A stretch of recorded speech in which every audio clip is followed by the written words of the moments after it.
Hey everybody, welcome to Jacob's Quest, and today I just finished watching Nope, the third movie from Jordan Peele, and yeah, we're going to go into full spoilers. I'm just going to talk about everything that happens in this movie, and let's just jump right into it, okay? Nope. That's the whole title of the movie. Okay, so yeah, mostly this movie is exactly what you see in the trailers. There's not much of like a big twist diversion from what you're expecting to get on the surface, at least. You know, like there's an alien, there's a UFO hiding in the cloud, and these people who run this ranch in Hollywood, these horse tamers for Hollywood Productions, they happen to see like, oh, this cloud isn't moving, or you know, and I'm not gonna go like really into it, but basically they're trying to capture footage of this alien, and that way they'll become famous, you know. And they hire on this, I don't know, some kind of world-renowned cinematographer, and they hire on this, or they get help from this. I guess what would you call them? The Best Buy guys, the Geek Squad kind of thing, you know. Like I forget, it's like Fry's Electronics or something like that.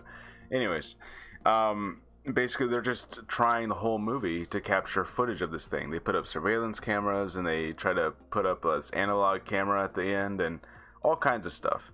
And like most Jordan Peele movies, there's like layers to this, you know. Like you see some certain things in here that's like, okay, I can tell he's trying to say something, but I gotta sit down and think about this, you know. So that's kind of my favorite thing about this movie, is that like you can just read it as surface level as possible and be like, okay, yeah, alien shows up, they try to capture footage of it, and then they manage to do it at the very end of the movie, and then that's it, you know. But like there's like a whole lot of things happening that you're like, okay, what does this actually mean here? What is this trying to symbolize, and what's the metaphor going on here, you know? Like and there's just so much of that like I probably can't like dive deep enough to like really understand everything. Like I'm, you know, even now I'm trying to like wrap my head around like, okay, exactly what is going on.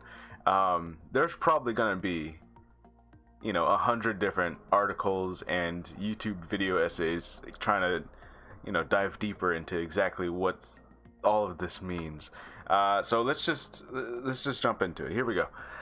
Okay, so yeah, at the very beginning, and we get like a lot of creepy things. This movie is not a straight horror movie like the last two of his movies were, like Get Out and Us. Those were what I would describe as like, you know, suspense, horror, thriller movies. And while this one obviously has those elements to it, I would say like near the end, it's not quite an action movie, but it's much more of a thriller than a horror. And what I mean by that is like the tension is there, and like you're like, oh my god, what's gonna happen? But it's not like, you know, it stops being like jump scare palooza, right? Like it's not about a bunch of jump scares. It's not even necessarily about a bunch of gore. While there is some gore in this movie, you know, like a lot of those like what you would think of as modern horror elements, those aren't really in there a whole lot, you know. So we get a lot of great moments, but a lot of it's more about like suspense, you know, like you're just holding your breath going like, are they gonna manage to do it? Is the alien gonna kill all of them? So anyways, here we go. So at the very beginning of the movie, they're on their ranch with their dad, and you see a bunch of like debris start falling, hitting the ground. And at first I thought like maybe this is bullets hitting the ground, because you know, if you shoot a gun in the air, that bullet has to fall somewhere eventually, right? So like miles away, that bullet might like hit the ground, and it'll just be like a little poof you'll see on the ground. You're like, what was that? Oh, it was a bullet. But no, it's a bunch of debris, and one of the debris hits their dad, and this is like one of the major like gruesome moments you see. The debris hits their dad, and it was like a nickel had like hit their dad in the head, and he's dead now. And there was also like car keys and a bunch of like randomized stuff, and the explanation that he's given is that like, oh well, some stuff must have fallen out of a plane as it was flying overhead, and that fell down, 1,000 feet, and there you go, that's what happened. Which I know that does happen in real life. Like I know if something falls out of a plane, like that is dangerous. Just like how if you if you drop stuff off of a building. You know, like if you're in the Empire State Building and you drop stuff off from the top, like that can be dangerous for a lot of people down below because that stuff's gonna fall. You know, so even like well, I don't know if this is a myth or not, but like, you know, the idea is that like even a penny being dropped from the Empire State Building could like might kill someone. That might be a myth. That might just be a myth. I don't know. I haven't looked up the science behind that. But anyways, so that's the explanation that he's given. But he's like, that's never made any sense to me. And then, you know, his sister comes over, and his sister's like, you know, his sister's trying to be like a Hollywood person. You know, she's trying to sing and dance and do like the whole Hollywood thing, whereas he is more concerned with trying to keep the family ranch alive. You know, and as you've seen in the trailer, they have this whole history about like, you know, the very first motion picture was like that 2-second clip of a guy riding on a horse, and that was like their great grandfather. And you know, it's like this whole Hollywood tradition about like how like no one even knows in real life, no one even knows that guy's name, you know. So it's like you can already see sort of like these metaphors starting to build up about like, you know, black people in Hollywood have this legacy, and yet it's completely ignored, despite the fact that like, you know, I think Jordan Peele even said this in an interview, like how like that guy is technically the first movie star, you know, in that 2-second clip riding the horse, and yet no one knows his name. That's insanity, right? Like, you know, it's like you start thinking about stuff like that. Like, all right, the messages are already starting to kind of bubble up and layer, right? And that's what I love about this movie, is that like it gets you thinking about all kinds of stuff as it goes on. And basically from there, they're trying to capture the footage of this alien, because he goes out and he sees one of the horses acting crazy, and then he sees like this silver UFO looking shape fly through the clouds. And it's whenever this thing, especially at the nighttime scenes, whenever this thing flies through the clouds, they do a great job of like making that like really creepy. You know, you would think that like, oh, it's a UFO, we know what those look like, we've seen those in 1,000 movies. It's not really that creepy, but like seeing it go in and out of clouds and just seeing like the shadow of it move, like they made it look really creepy. And I just love the way he did that. You know, like it doesn't even like, you know, it's not like just going like horizontally and vertically, like it's like swimming through the clouds almost, you know. And there's a much more of an explanation for how that is.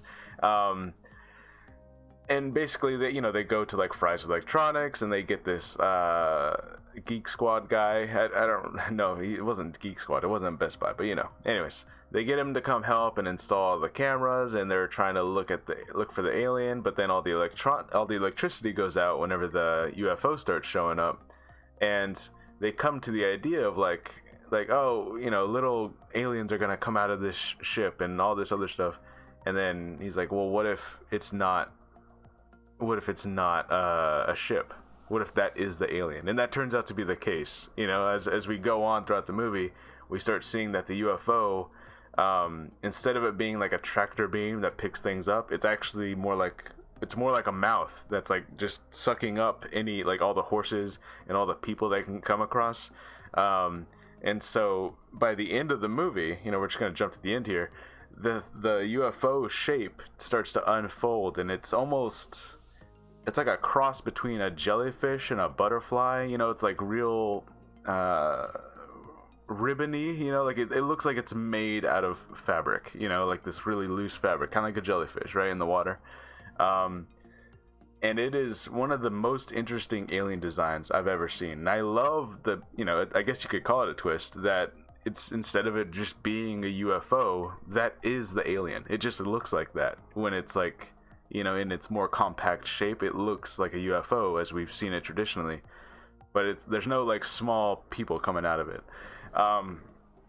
So another thing that happens throughout this movie, and this is something that like I think a lot of people are gonna come away like bothered by, because they're like, well, why was this in the movie? What does this mean? Like, this is definitely the one that's like filled with metaphor, and I'm still trying to like entirely wrap my head around it. So the movie begins on like the set of, I would say, an 80s or 90s television show, you know, and it's like Full House or something, you know, it's like one of those shows, and it's like filmed in front of a live audience.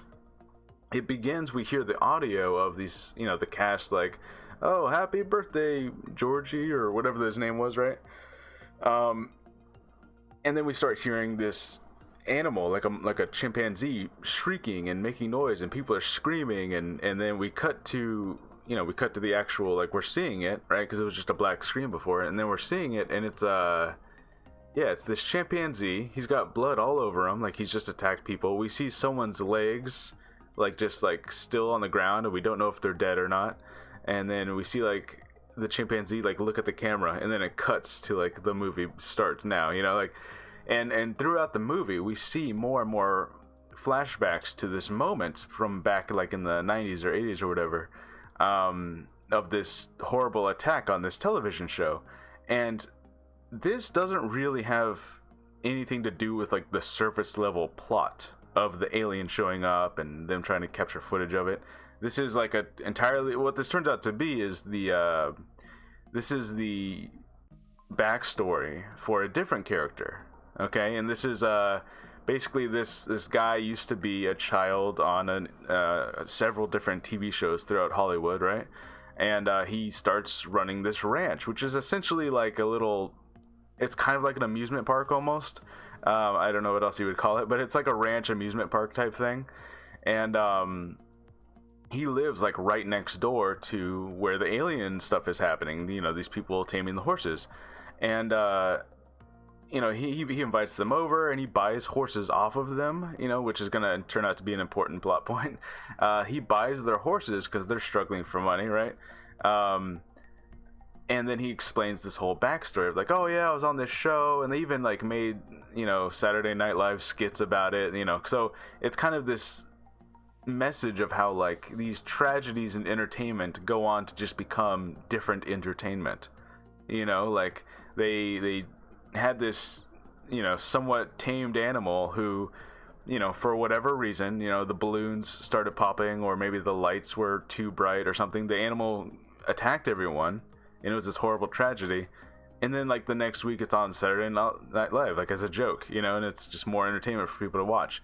And there's, again, there's, like, layers of messaging here about, like, Hollywood and entertainment and the amount of risk and danger we're putting ourselves in, like, just like how these people are trying to film this alien at the risk of their own lives. They're just trying to capture footage of it. That's literally all they're trying to do.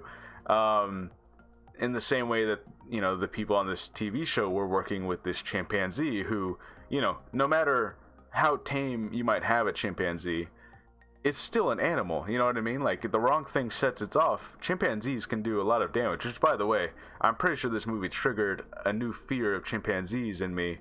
Like, I've always known how dangerous they are, but, like, seeing what they show in this movie with that chimpanzee attack, like, they don't show everything, but, like, you hear a lot of the noise and you see a lot of it off screen, and, like, I'm pretty sure I'm scared of chimpanzees now. Like, oh man. Anyways, so this guy who was a kid on that show, he goes on to create this ranch. And another big reveal, a big twist, I guess you'd call it a twist. I don't know if it's just a plot development or a twist, but basically what it turns out is that in the 6 months since the horse ranchers, since their dad had died from the falling debris, in those 6 months since that happened, he's been getting a visitor over on his ranch, which, remember, they're right next door. So he's been seeing the UFO in his skies, which is, like, hidden in the clouds. And basically what he's been doing is he's been buying these horses and he's been feeding them to the UFO in front of an audience.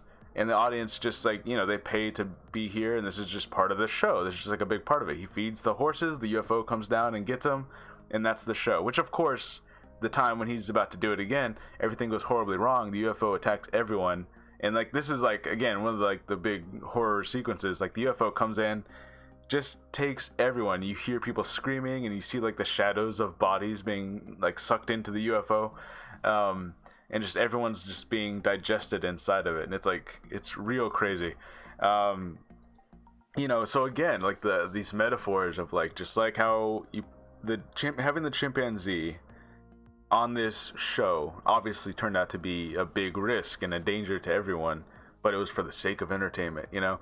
And now he's doing the same thing with this UFO, this alien, this creature he knows nothing about, but he's like feeding it horses, and he's trying to like do this deal he's made for like 6 months. Like, I'll feed you horses, I get these people's money because they're going to be entertained by watching this UFO show up. You know, like, it's like the same kind of idea over and over again. So like, there's definitely something being said here about like, not just like, oh, using animals in entertainment, but also like the risks and the, you know, people kind of have this fascination of seeing dangerous things as entertainment, you know, like even on like a subconscious kind of level, you know. It's very fascinating. And again, I'm sure there's going to be other people who write, you know, all these articles and YouTube essays about this that are understanding this on a level that I'm not even touching on yet. But that's the great thing about this movie. It makes you think. It makes you go like, okay, so that's why this whole monkey on this TV show attack happened, and that's why like this. That's what this all involves. You know, it's all kind of a metaphor for the aliens. It's all kind of a metaphor for us wanting to see horror movies. You know, even though, you know, like a lot of that's obviously it's fake. It's not like real danger, but you know what I mean. It's like it's kind of us wanting to see violent things happen in horror movies. It's like it feels like it's all sort of a metaphor for everything that's happening in Hollywood, and it's very, very fascinating. It's really interesting. Anyways, so by the end of the movie, that everyone that was in that other guy's ranch, they're all dead. They all got sucked into the alien, and now the brother, sister, the Fry's electronics guy, and the cinematographer they hire, he has an analog camera, non-electronic, because, you know, all the electricity stops working. And here's something else interesting that I'm still trying to wrap my head around. So they're sitting there and they lure out the alien, right? Which, again, there's this cool idea where it's like it's in the clouds, but like, you know, they had cameras facing the sky, and there was one cloud that does not move for like an entire day. And they're like, okay, so that's the alien right there. It's hiding in that cloud, you know. Anyway, so they lure it out. They do like this cool horse race, and they have all these like inflatable guys. Basically, you know how close the alien's getting because the inflatable guys will start deflating, obviously, because the battery goes dead when it gets near, you know. So they start luring it out, and they have the camera guy, and he's shooting it, and they get the shot, and it's all, you know, you think it's a victory. Like, okay, they got their footage, they can leave. And then the camera guy, you know, he's like real artistic type. He starts talking real cryptic about like, oh, we don't deserve the perfect shot or something like that. He goes up on the mountain ridge, and he's like starts filming where the alien can see him. So the alien comes right to him and eats him. It just like sucks him up, and he's dead now. And I don't know. I'm still trying to wrap my head around exactly why he did that. I don't know if it was some sort of like, oh, I did it for the art or something. I don't know. I'll admit that one is still kind of confusing as to like why he just let himself be eaten. Like he got the shot. I don't know why he did this. But anyways, so what ends up happening is that they end up luring the alien over to the other guy's amusement park because the amusement park had this giant inflatable balloon, and she ends up letting it loose, so it floats up into the sky, and the alien attacks it, right? Because it probably thinks it's a person or whatever. Like, the alien's just gonna eat anything, because it's acting all territorial, right? It's basically an animal, you know? So the alien attacks it, and she manages to get, like, a perfect shot through this cool, like... There was, like, this camera at the bottom of a well. That way you could get, like, this shot of tourists as they're looking down the well. It would, like, take a picture of you. So it's, like, this cool kind of poster shot. But basically she manages to get a picture of the alien with that, because it's just like a hand crank camera, and then the alien like eats the balloon, and because it's a giant helium balloon, it pops and the alien just explodes in the sky, which is pretty cool because when it explodes, again, it's all like fabric-y and just filled with cloud stuff, you know. So it's not even like this giant like gruesome explosion. It's just like this like pop, you know. Anyway, so basically at the end of the movie, like the brother and sister are alive, the alien is dead. They got their one picture from this crank of the alien, And yeah, everyone, even the Fry Electronics guy is still alive. He was really smart, by the way. He was about to get sucked up by the alien. He starts like tying barbed wire around him, so he's like connected to this entire fence of barbed wire. And I almost thought that that was going to be how they end up killing the alien, because like they do this thing earlier where, you know, the alien cannot eat organic, or he can't eat non-organic material, which is why he like spits out all the debris everywhere. But like they had tied there was like a giant ribbon on this fake horse it tried to eat, and I thought the barbed wire was gonna act like that, and it was gonna get stuck in there, and it was gonna like just cut up the alien from the inside with all the barbed wire when it gets stuck, you know. But anyways, he saves himself because he doesn't get sucked up because he's tied to the barbed wire. And yeah, that's pretty much the end of the movie. They got their shot. They're both still alive. But you know, obviously, this entire other like amusement park filled with people are all gone. And yeah, that's how they got. That's how they got the alien shot. Now we don't know. You know, we'll probably never know what happens after this. Like, did they? You know, is this enough proof? Is this one picture enough proof of like what happened? Or you know what I mean? It's like one of those things, because they discussed earlier in the movie how like, you know, there's a million different pictures of aliens, UFOs out there. You know, like a lot of them are obviously fake, and then like they even discussed how like the what was it, like 2 or 3 years ago, the Pentagon like they just released all this like UFO footage that they couldn't explain, you know, and it's just like a bunch of dots, but like, you know, it's there, you know. So they're like, is anyone gonna believe this? That's why we got to get the Oprah shot, you know. We got to get this perfect high quality image of it. It can't just be like a blurry camera photo, you know.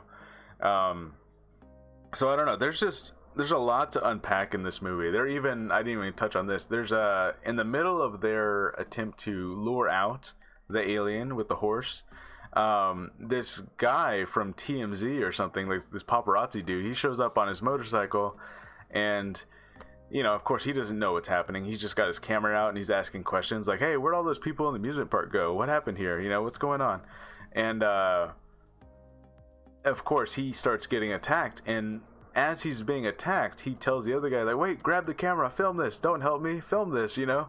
And so of course there's like, again, metaphors of like, you know, like people are just living through filmed events. If it's not being filmed, it doesn't matter, kind of thing, you know. Like there's so much to break down in this movie. I loved this movie, but I can see this being somewhat divisive, because I can see a lot of people walking into this going like, I just wish it was like a more of a straight horror movie. And you know, you do get that on the surface level, but like a lot of the things, like the whole monkey attack, while that's terrifying, admittedly it doesn't like tie directly into the main actual plot, but it is, you know, I think it is all there just for the metaphor of it all, like what the movie's actually trying to say.